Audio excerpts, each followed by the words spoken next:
பொய் சொல்வதற்கான ஒரு காரணீயமாக இந்த குர்ஆன் விளங்குகிறது என்பதற்கு நான் இதை முதலாவது ஆதாரமாக வைக்கிறேன். இந்த வசனத்தில் பொய் என்ற பேச்சே கிடையாது, பொய்யுக்கு வேலையும் கிடையாது.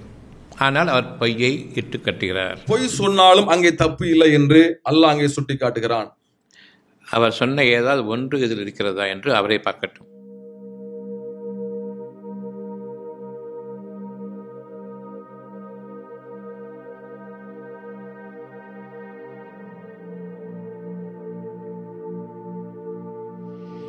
சகோதரர் சுதாகர் அவர்கள்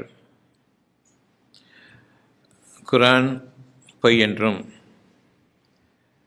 குர்ஆனை இறக்கி வைத்த அல்லாஹ்வை பொய் என்றும் வர்ணிப்பதற்காக அத்தியாயம் 16 106வது வசனத்தை எடுத்திருக்கின்றார். எத்தனையோ முறைகள் அவருக்கு சொல்லப்பட்டதாகிவிட்டது குர்ஆனை படிப்பதற்கு சிந்தனை வேண்டும் என்று. சிந்தனை என்றால் என்னவென்றே தெரியாத பைபிள் என்ற ஒரு புத்தகத்தை வைத்துக்கொண்டு குர்ஆனுக்கு விமர்சனம் செய்ய ஆரம்பிக்கும்போது என்ன விபரீதம் ஏற்படுகிறது என்பதை இப்பொழுது நாம் கவனிக்க இருக்கின்றோம். அவர் எடுத்துக்கொண்ட அந்த அத்தியாயமும் வசனமும் 16வது அத்தியாயம் 106வது வசனம். இங்கு எந்த அளவுக்கு அவர் பொய்யை இட்டு கட்டுகிறார் என்பதை நீங்கள் பாருங்கள். சூரா 16ஆம் அதிகாரம் 106ஆம் வசனம். குர்ஆனிலே சொல்லப்பட்ட செய்தி: எவர் நம்பிக்கை கொண்ட பின் அல்லாஹ்வை நிராகரிக்கிறாரோ அவரும் எவருடைய உள்ளம் நம்பிக்கையுடன் அமைதி கொண்டிருக்கும் நிலையில் நிர்பந்திக்கப்படுகிறாரோ அவரை தவிர என்று வருகிறது. இத்தகையோர் மீது அல்லாஹ்வின் கோபம் உண்டாகும். யார் மீது கோபம் உண்டாகாது, யார் மீது கோபம் உண்டாகும் என்று சொல்லுகிறதான இந்த ஆயத்தை நான் வாசித்து இப்ப காண்பித்தேன். அதில் அங்கு என்ன வருகிறது என்று சொன்னால், நிர்பந்தம் ஏற்பட்டால், அல்லாஹ்வை நிராகரித்தாலும், அல்லாஹ்வை எனக்கு தெரியாது என்று அவர்கள் சொல்லிவிட்டாலும் கூட பொய் சொன்னாலும் அங்கே தப்பு இல்லை என்று அல்லாஹ் அங்கே சுட்டி காட்டுகிறான். ஒரு நிர்பந்தமான ஒரு சூழ்நிலை வருகிறது, ஒரு போராட்டமான ஒரு சூழ்நிலை வருகிறது வாழ்க்கையிலே. அப்படிப்பட்ட ஒரு அழுத்தமான ஒரு சூழ்நிலையிலே நீங்கள் அல்லாஹ்வை மறுதலித்து விட்டால், புதட்டளவில் நீங்கள் மறுதலித்து விட்டால் அவர்கள் மீது அல்லாஹ்வுடைய கோபம் இல்லை என்று அங்கே சொல்லப்படுகிறது. நிர்பந்தம் ஏற்பட்டால் மறுதலிக்கலாம், நிர்பந்தம் இல்லாத நிலையிலே மறுக்கக்கூடாது. இதுதான் சொல்லக்கூடிய வசனத்துடைய பொருள். நிர்பந்தம் ஏற்படும் பொழுது அல்லாஹ்வை மறுதலித்துக் கொள்ளலாம், முதட்டளவிலே மறுதலித்துக் கொள்ளலாம். இப்படி உண்மைக்கு புறம்பான ஒரு செய்தியை பொய் சொல்வதற்கான ஒரு காரணீயமாக இந்த குர்ஆன் விளங்குகிறது என்பதற்கு நான் இதை முதலாவது ஆதாரமாக வைக்கிறேன். ஒரு இறைவன் என்பவன் நிர்பந்தத்தின் பேரிலே நிராகரித்துக் கொள்ளலாம் என்று சொல்வான் என்று சொன்னால் இது எந்த அளவுக்கு சாத்தியம்? நிர்பந்தம் ஏற்படுகிற பொழுதெல்லாம் அல்லாஹ்வை மறுதலித்து விட்டாலும் அப்படி ஒரு தவறு ஒன்றும் இல்லை என்று சொல்லுகிற ஒரு வேதம் எங்கே இருக்கிறது? இது எப்படி இறைவனுடைய வார்த்தையாக இருக்க முடியும்? நிர்பந்தம் என்பது அனுதினமும் ஏற்படக்கூடியது. வாழ்விலே அநேக தரம் நிர்பந்தம் ஏற்படும். ஒவ்வொரு நாளும் ஒவ்வொரு விதமான நிர்பந்தங்கள் ஏற்படும். ஒவ்வொரு சமயத்தையும் நாம் மறுதலித்துக் கொண்டும் பொய் சொல்லிக் கொண்டு இருப்போம் என்று சொன்னால் அது எப்படி சரியான ஒரு உபதேசமாக இருக்க முடியுமா என்பதை நீங்கள் சிந்தித்து பார்க்க வேண்டும். வளைந்து கொடுக்கவோ, பச்சோந்தித்தனமாக வாழ்வதோ, நெளிந்து சூழ்நிலைக்கு தக்கபடி நிர்பந்தம் வருகிற போது மறுதலித்துக் கொள் என்று சொல்வதோ இறைவனுக்கு அழகாகுமா? நிர்பந்தத்தின் பேரிலே மறுதலித்துக் கொள் என்று சொல்லுகிற இந்த குர்ஆன் எப்படிப்பட்டது என்பதை நீங்கள் புரிந்து கொள்ளுங்கள். இந்த வசனத்தில் பொய் என்ற பேச்சே கிடையாது, பொய்யுக்கு வேலையும் கிடையாது. ஆனால் அவர் பொய்யை இட்டு கட்டுகிறார். சுதாகர் எந்த அளவுக்கு பொய் பேசக்கூடியவர், எடுப்பிலேயே ஆரம்பத்திலேயே ஆரம்பிக்கிறார். விதமாக பொய் சொல்லலாம், இதனை மறுதலித்துக் கொள்ளலாம், அல்லாஹ்வை மறுதலித்துக் கொள்ளலாம் என்றெல்லாம் கூறுகிறார். இப்பொழுது பாருங்கள், அவர் சொன்ன ஏதாவது ஒன்று இதில் இருக்கிறதா என்று அவரை பார்க்கட்டும். 16:106. எவர் நம்பிக்கை கொண்ட பின் அல்லாஹ்வை நிராகரிக்கின்றாரோ அல்லாஹ் என்பதனுடைய பொருள் அவன் ஒருவனை தவிர கதி இல்லை என்பதாகும். உங்களுடைய தேவைகளுக்காக வேண்டி நீங்கள் இறைவன் பக்கம் திரும்புகின்றீர்கள். அந்த தேவையில் பிரதானமானது எதுவென்றால், எப்பொழுது நீங்கள் வறுமையை கொண்டும் நோயை கொண்டும் பீடிக்கப்படுகின்றீர்களோ அந்த 2 விஷயத்திற்காக மட்டும்தான் கடவுளை என்று திரும்புவீர்கள். அதுவரையில் நம்முடைய மெத்தனம் நம்மை விட்டு போகாது.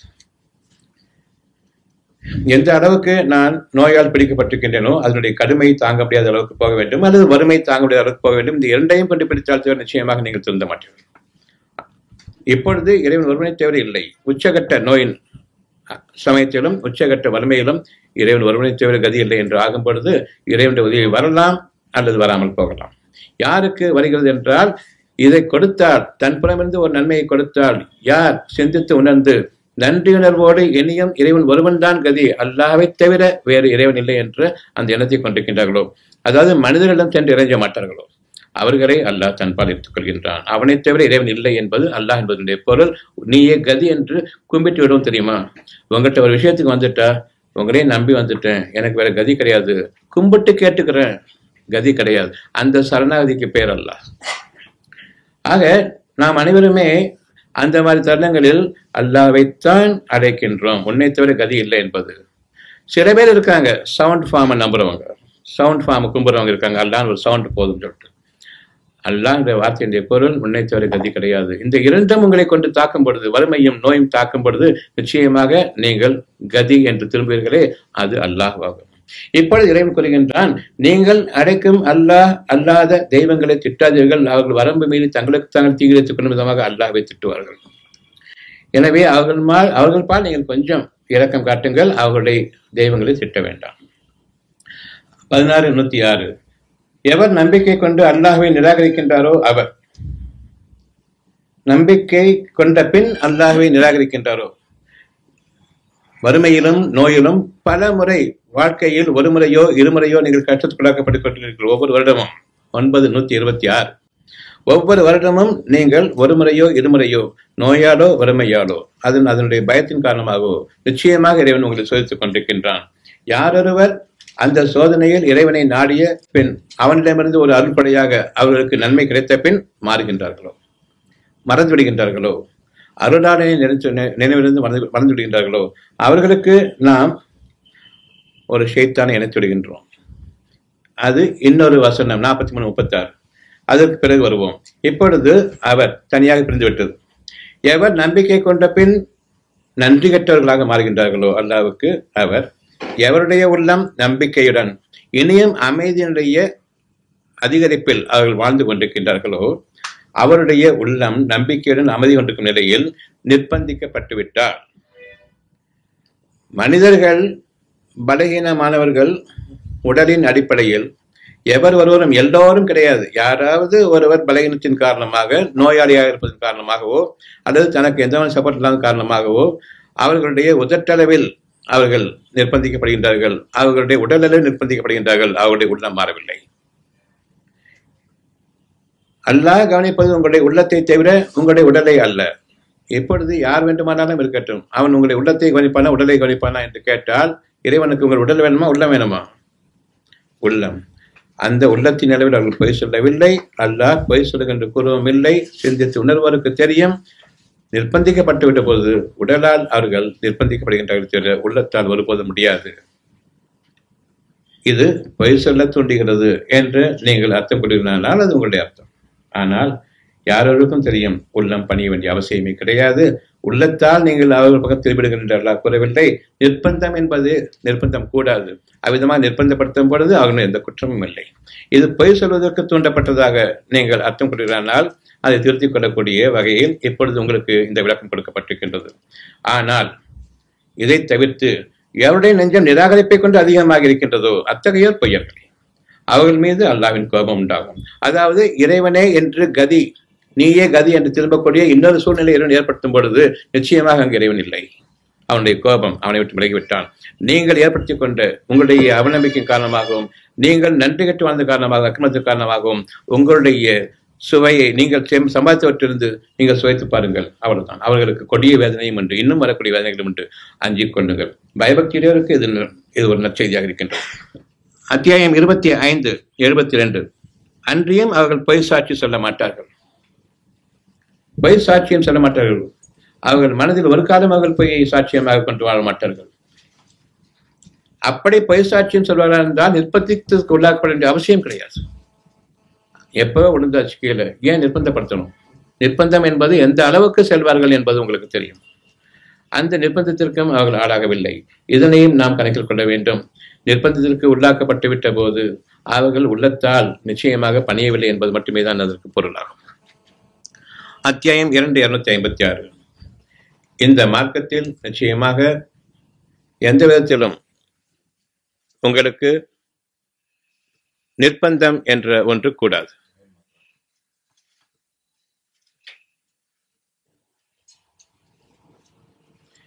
நிர்பந்தம் என்ற ஒன்று கூடாது. அவ்விதமாக நிர்பந்திக்கப்பட்டுவிட்டால் நிச்சயமாக நிர்பந்திக்கப்பட்டுவிட்டவர்கள் மீது எந்த குற்றமும் இல்லை. இது இறைவனுடைய வாக்காக இருக்கின்றது. எந்த கேள்விக்கும் பதில் இருக்கிறது. இது சவால் இல்லை. நிச்சயமாக இறைவன் நீங்கள் எத்தகைய ஓமானத்தை கொண்டு வந்தாலும் அதைவிட சிறந்ததையும் அழகானதையும் கொண்டு வராமல் இறைவன் அவனை நம்பியவர்களுக்கு நிச்சயமாக வாக்களிக்கின்றார். ஒருபோதும் நீங்கள் உங்களுடைய கேள்விகளில் மிகைத்துவிட்டோம் என்ற எண்ணம் ஒருபோதும் வர முடியாது.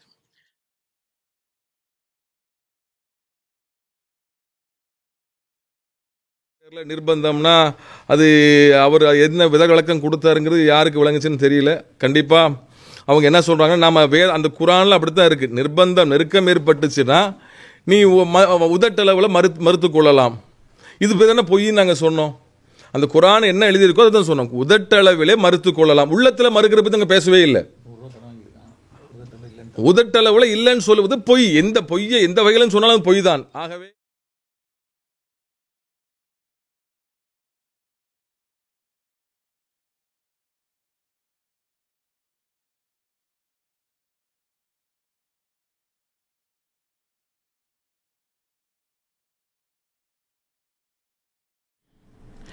அவர் சொன்ன ஏதாவது ஒன்று இதில் இருக்கிறதா என்று அவரை பார்க்கட்டும். எவர் நம்பிக்கை கொண்ட பின், நம்பிக்கை என்பது உள்ளத்தின் அளவீடா பொருள்களின் அளவீடா? வாயின் அளவீடா பொருள்களின் அளவீடு அல்லது உள்ளத்தின் மனதின் உண்மை சத்தியமா என்பதை நீங்கள் கவனிக்க வேண்டும். உள்ளம் மனம் என்ற ஒன்று இருந்தால் அது மறைவானது. அதில் இருக்கக்கூடியது சத்தியம். வாயில் பேசக்கூடியது நம்பக்கூடியதாக இருக்க முடியாது. உள்ளத்தோடு இணைந்து அவருடைய வார்த்தைகள் இருக்கிறதா என்று ஒருவரை பார்ப்போம். ஒருவரை நம்புவது, என்னை நம்பிக்கை கொள்ளுங்கள் என்று கூறும்பொழுது நாம் நம்புவதற்கு தயங்குகின்றோம். காரணம், உள்ளத்தில் அவர் எப்படி இருக்கின்றார் என்று தெரியாது. ஒருவருடைய மனம் புரியாமல் ஒருவரை நம்புவது என்பது முடியாத காரியம். அப்படி என்றால் மனம் முக்கியத்துவம் வகிக்கிறது. அத்தியாயம் 49 வசனம் 14. அங்கு அல்லாஹ் கூறுகிறான், நீங்கள் நம்பிக்கை கொண்டவர்கள் என்று கூறுவதன் காரணமாக நீங்கள் நம்பிக்கை கொண்டவர்கள் இல்லை. உங்கள் இருதயத்தில் நம்பிக்கை நுழையவே இல்லை. நிச்சயமாக இருதயங்களில் உள்ளதை இறைவன் நன்கறிவான். நம்பிக்கை என்பது மனம் சம்பந்தப்பட்டது. அந்த இருதயத்தில் நம்பிக்கை இருக்கிறதா இல்லையா என்பது இறைவன் அறிபவன். உங்களுடைய வாய்களை பற்றி அவனுக்கும் கவலை இல்லை. மனிதர்களாக இருக்கக்கூடிய நமக்கும் எந்த கவலையும் கிடையாது. வாய் என்ன உளறுகிறது என்பது முக்கியமல்ல, உள்ளம் என்ன என்பதை பார்ப்பது முக்கியம். சிந்தனையுடையோருக்கு சத்தியம் என்ன என்பது புரியும். சுதாகர் அவர்கள் சிந்தனை அற்றவர்கள் என்று கூறுவதற்கில்லை, பைபிளை படித்ததன் காரணமாக சிந்தனை பறிபோய்விட்டது. இவ்வளவுதான். இப்பொழுது நம்பிக்கை கொண்ட பின் அல்லாஹ்வை நிராகரிக்கின்றாரோ, எவர் நம்பிக்கை கொண்ட பின் அல்லாஹ்வை நிராகரிக்கின்றாரோ. 16:106. அல்லாஹ் என்பதனுடைய பொருள் என்ன என்று சுதாகரை கேளுங்கள், தெரியாது. அல்லாஹ் என்றால் ஒரு உருவம். அவர் கூறுகின்றார் இன்னொரு பொய், எங்களுக்கு 3 தெய்வங்கள் இருக்கின்றன. அவர் கூறுகிறார் பொய்யுக்கு அளவே இல்லாமல் 3 தெய்வங்கள் இருக்கின்றன என்று கூறுகின்றார். அந்த 3 தெய்வங்கள் யார் என்ன என்று அவரிடம் கேட்டபோது அது 3 ஆள் தத்துவம் என்கிறார். 3 கடவுள்களை கிறிஸ்தவர்கள் வணங்கவில்லை, விளங்கிக் கொள்ளுங்கள். தவறா புரிந்து வந்து எங்கிட்ட கேள்வியே கூடாது. 3 கடவுள்கள், முக்கடவுள் கோட்பாடு பைபிள்ல கிடையாது. மூன்று ஆள் தத்துவம் உள்ள ஒரே இறைவனை வேதம் சொல்லுகிறது. மூன்று என்று சொல்வது எண்ணிக்கையில் அல்ல, அதை புரிஞ்சுக்கோங்க. மூன்று ஆள் தத்துவம். இந்த ஆள் தத்துவத்திலே நீங்கள் என்ன விளங்கிக் கொள்கிறீர்கள்? மூன்று வெவ்வேறு நபர்கள், மூன்று கடவுள் என்கிற நிலைக்கு போய்விடுங்கள். சிந்தனையிலும் செயல்பாட்டிலும் எண்ணத்திலும் ஒருவராக அவர் செயல்படுகிறார். வேதம் அப்படித்தான் திரித்துவத்தை அழகாக விளக்குகிறது. ஒன்று, நீங்கள் கூறுங்கள் மூன்று தெய்வ தத்துவம் என்று கூறுங்கள், அல்லது மூன்று ஆள் தத்துவம் என்று கூறுங்கள். மூன்று ஆள் தத்துவம் தான் என்று கூறிய பிறகு அது தெய்வம் இல்லை. பிறகு தெய்வமாக நீங்கள் எடுத்துக்கொள்ளுங்கள் சொல்வது அப்பட்டமான பொய் இல்லையா? வடிகேடு இல்லையா? உலகத்தில் யார்கிட்ட வேணாலும் கேளுங்க, தெய்வம் எத்தனைன்னு கேளுங்க. ஒன்று. இந்துக்கள் 1000 கடவுள் வச்சிருந்தாலும் சரி, பரம்பொருள் ஒன்றுங்க சொல்லுவாங்க. இங்கே மூன்று ஆள் தத்துவம். அந்த மூன்று ஆள் தத்துவம் உண்மையானா தெய்வம் யார்? அந்த 4வது உருப்படி யார்? அவரும் ஆள் தானா அல்லது அவர் தெய்வமா? தெய்வம் எனக்கு வேண்டாம், ஆள் வேண்டாம். தத்துவம் எனக்கு வேண்டாம், சத்தியம் வேண்டாம். வாயை திறந்தால் ஒரே தத்துவத்தின் பேசுறதுக்கு பேர் தத்துவம், சத்தியத்திற்கு அப்பால். நீங்கள் பொய்யை பற்றி பேசுகிறீங்களா? பொய்க்கு அர்த்தம் தெரியுமா? அதுவும் அல்லாஹ்வை பற்றி பொய் பேசுகிறீர்கள். மூன்று ஆள் தத்துவத்தை வைத்துக்கொண்டு இது மூன்று தெய்வம் என்று கூறக்கூடிய நீங்கள் ஒரு தெய்வத்தை மூன்றாக்கி அந்த மூன்றையும் ஆள் தத்துவமாக ஆக்கி சத்தியத்தை தத்துவமாக சித்தரித்துக்கொண்டு வெறும் பிதற்றலாகவே இருக்கக்கூடிய ஒட்டுமொத்த பைபிளை வைத்துக்கொண்டு நீங்கள் பேசக்கூடிய இது உங்களுக்கு சாத்தியமாகுமா? இவ்விதமாக பேசுவதற்கு, குரானை எடுத்துக்கொண்டு பேசுவதற்கு உங்களுக்கு எப்படி மனசு வந்தது? எந்த தைரியத்தில் பேசுனீங்க சொல்லுங்கள். இப்போது இந்த ஆள் தத்துவம் சொன்னீங்களே, இந்த ஆளானது அதுவும் ஆள் தானா அல்லது மிருகமா? அது ஆட்டுக்குட்டியா அல்லது உண்மையான ஆளா? தெய்வம் கிடையாது நீங்கள் சொல்லிட்டீங்க, மூன்று ஆள் தத்துவம் சொல்லிட்டீங்க, அது ஆட்டுக்குட்டியான்னு சொல்லுங்கள். வெளிப்பாடு எடுங்க.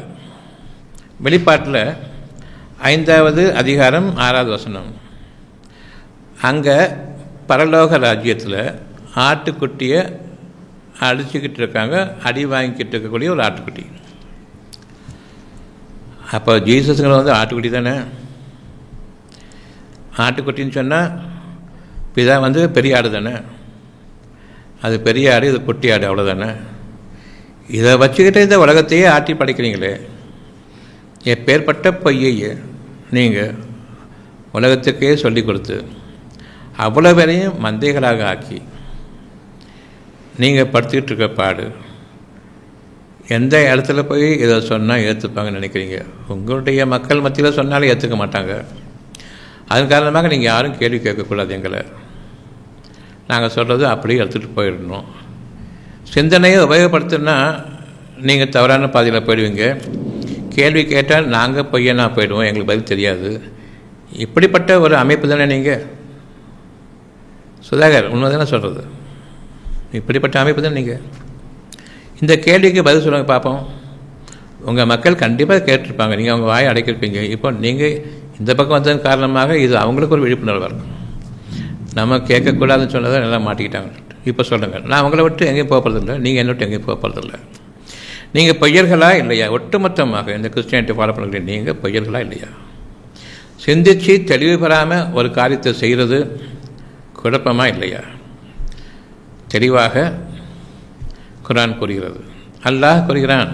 யாரை பொய்ன்னு சொன்னீங்களோ, எப்பேற்பட்ட மாபெரும் ஞானம் மிக்கவன் மிகைத்தவன் என்பதை பாருங்கள். அத்தியாயம் 2. குழப்பம் செய்வது கொலையை விட கொடியது. குழப்பம் செய்வது கொலையை விட கொடியது. எது கொலை செஞ்சிட்டோமோ அங்கே சமுதாயமே கிடையாது. இனிமேல் ஏது பொய்யை பற்றி பேசுறதுக்கு? பொய் பேசினாலாவது ஒரு நாளைக்கு அது உண்மை தெரிஞ்சிடும், தண்டனையும் உண்டு. அதன் காரணமாக மனிதர்கள் திருந்துவாங்க.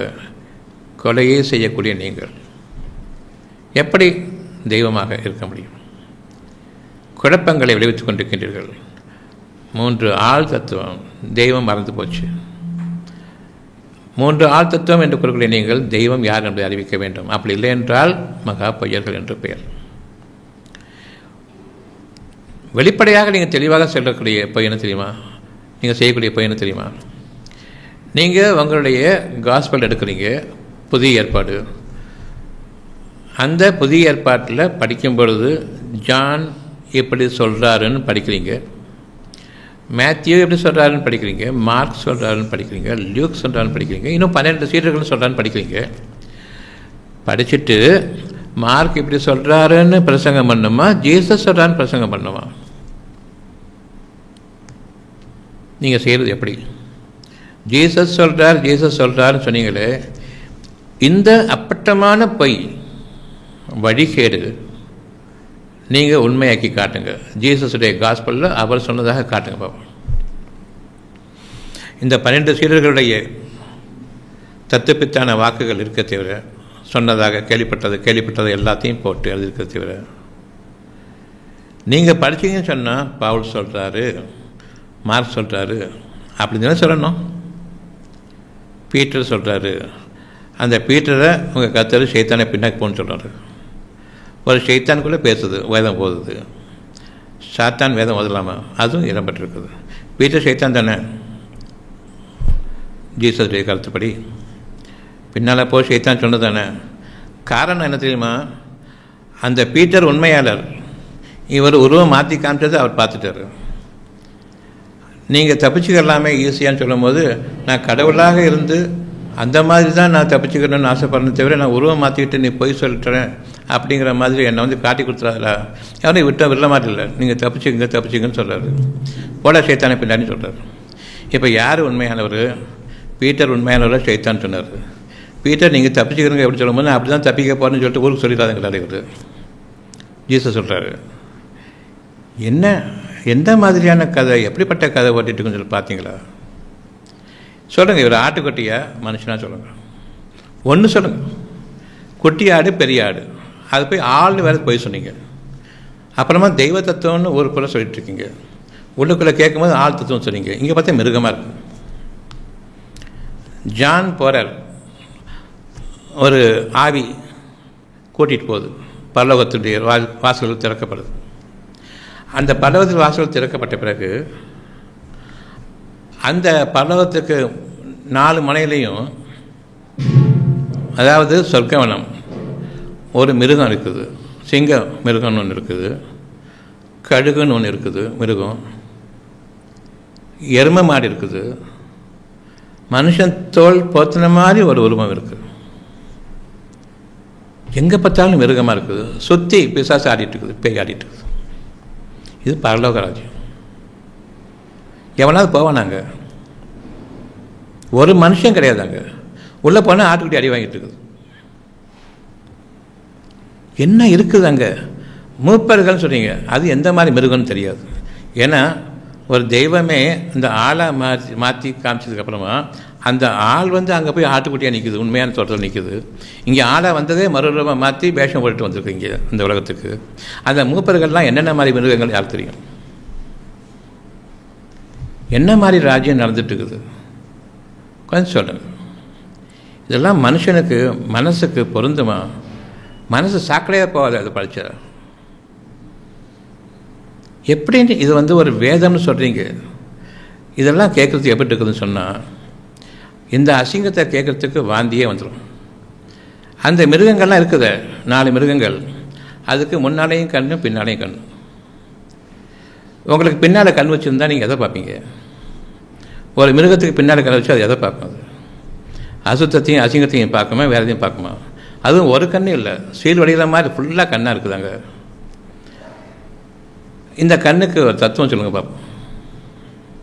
எங்கே பார்த்தாலும் கண், முன்னாலேயும் பின்னாடி கண். மனுஷன் இருந்தால் பின்னாடி தலைக்கு பின்னாடி சொல்லலாம். ஒரு மிருகம் எப்படி இருக்கும்? அதுக்கு பின்னாடி கண்ணா எங்கே இருக்கும் கண்? அதுக்கு அந்த கண்ணுடைய தத்துவம் என்ன சொல்லுங்க பார்ப்போம். இப்படி ஒரு அசிங்கம், இதை வச்சுக்கிட்டு இது வந்து ஒரு தெய்வ நூல் சொல்கிறீங்களே. பிசாசால் பிடிக்கப்பட்ட யோவான் தெளிவார்.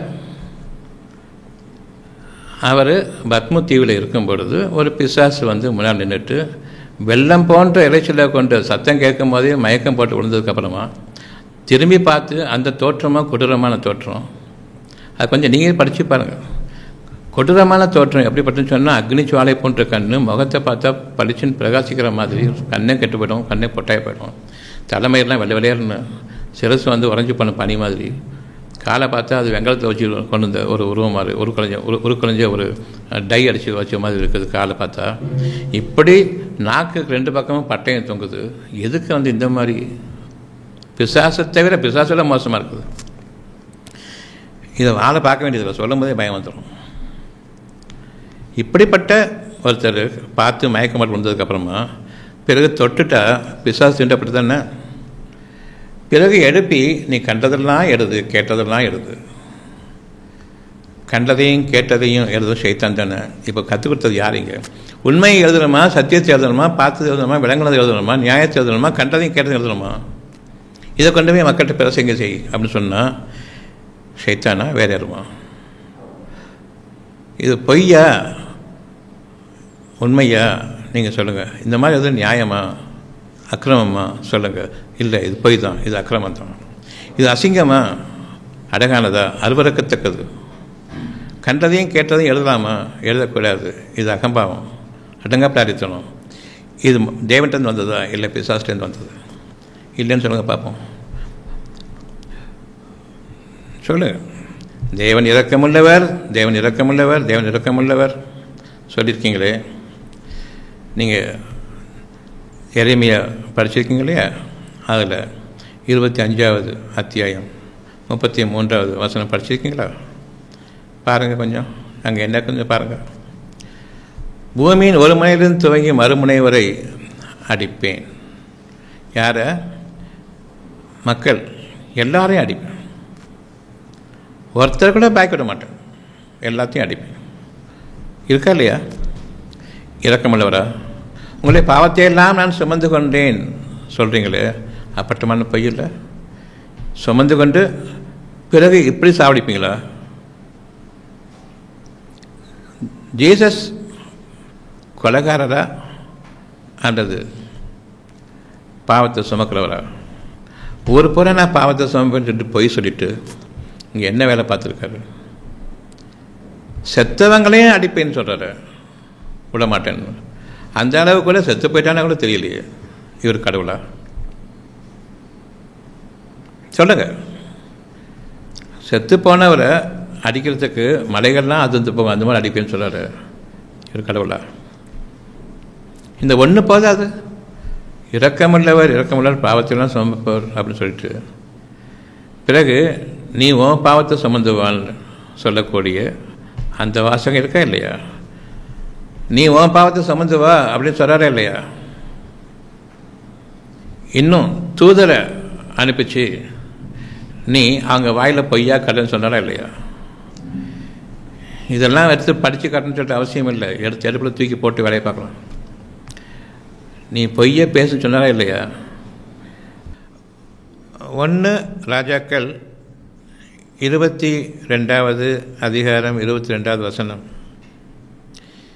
எதனால் என்று கர்த்தர் அதை கேட்டார். அதாவது ஆட்டுக்குட்டி கேட்டுச்சு. அப்பொழுது அது நான் போய் அவனுடைய தீர்க்கதரிசிகள் எல்லோரின் வாயிலும் பொய்யின் ஆவியாய் இருப்பேன். பொய்யின் ஆவி, அந்த ஆவி தான் இப்போ நம்மளை நிலைமைப்படுத்திட்டு இருக்குது. அப்பா கிடையாது, புள்ள கிடையாது. ஆவிங்கிற ஒரு ஆள்னு சொன்னீங்க, அது மிருகமானு தெரியாது, அது ஆளான்னு தெரியாது, அது தெய்வமானு தெரியாது. அந்த ஆவி இப்போ உண்மையாக தெரியுது. இதுதான் பொய்யின் ஆவின்னு இவர் வாயால் சொல்கிறார். பொய்யின் ஆவியாய் இருப்பேன். ஒவ்வொன்றும் உங்கள் புத்தகத்தை எடுக்கப்பட்டது, நீங்கள் பதில் சொல்லணும்.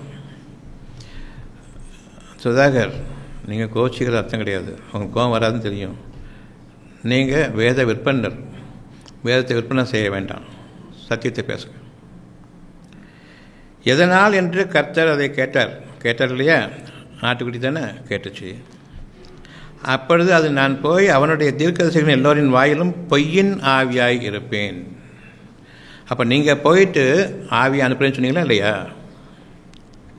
அந்த ஆவி பொய்யின் ஆவி.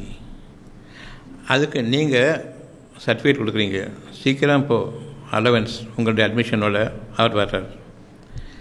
அதற்கு அவர் நீ அவனுக்கு போதனை செய்து அப்படியே செய், சீக்கிரம் போய் செய். பொய்க்கு எவ்வளோ அவசரம் பாருங்கள். அப்படியே போய் பண்ணு, 2வது முறையும் அப்படியே போய் பண்ணுன்னு சொன்னால் உடனே இப்போ இங்கே நின்று டைம் வேஸ்ட் பண்ணிட்டு இருக்காது. நம்மளை பற்றி தப்பாக நினச்சிட போகிறாங்க. இதானே சொல்லுங்கள். ஆவிங்கிறது போய் தானே? அந்த ஆவி பரிசுத்த ஆவின்னு சொன்னது போய் தானே? அந்த பரிசுத்த ஆவின்னு சொன்னது இப்படிப்பட்ட பொய்யான ஆவி இன்றைக்கி நம்மளை சுற்றி வளர்ந்துட்டுருக்கா இல்லையா? இது ஷைத்தானுடைய ராஜ்யமாக பரலோக ராஜ்யம் நடந்துட்டு. இதில் மட்டுமா இருக்குது.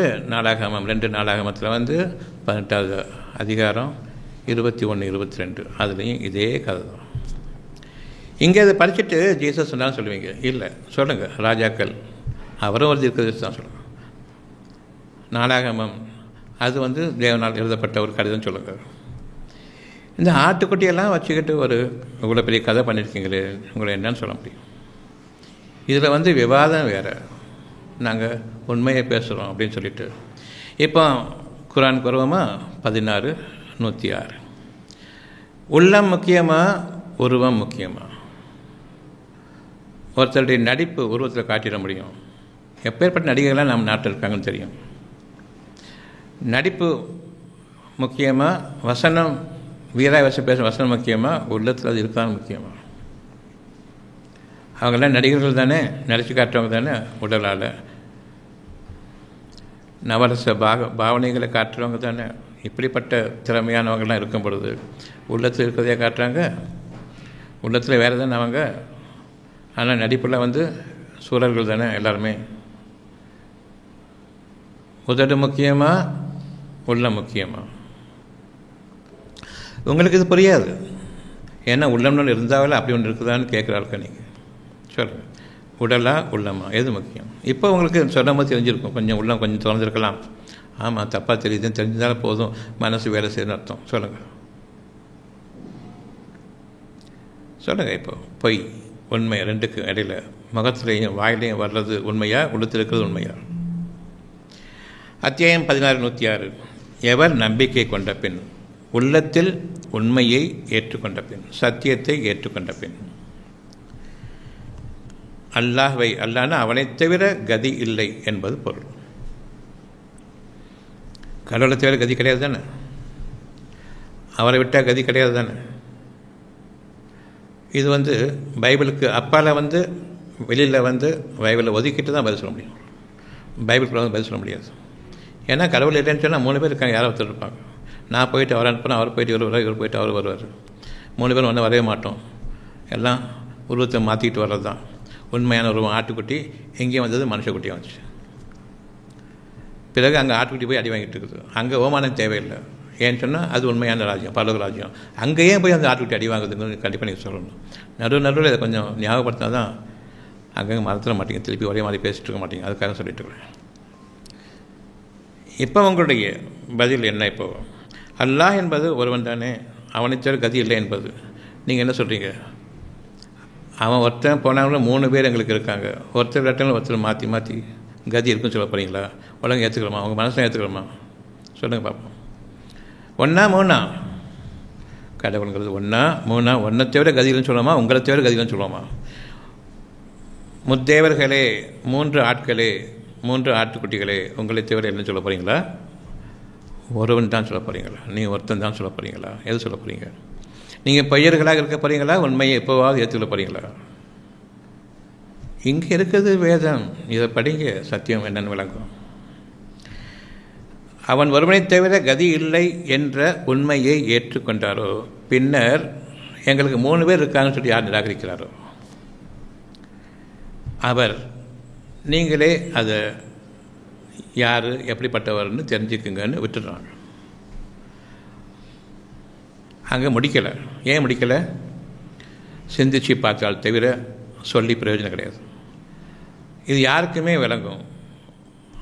ஒரு வாக்கு கொடுத்துட்டு ஒரு சத்தியத்தை ஏற்றுட்டு பிறகு அதை முறிக்கிறதும் அதுக்கு விரோதமாக பேசுறதும் பக்கா பச்சோந்தித்தனம்.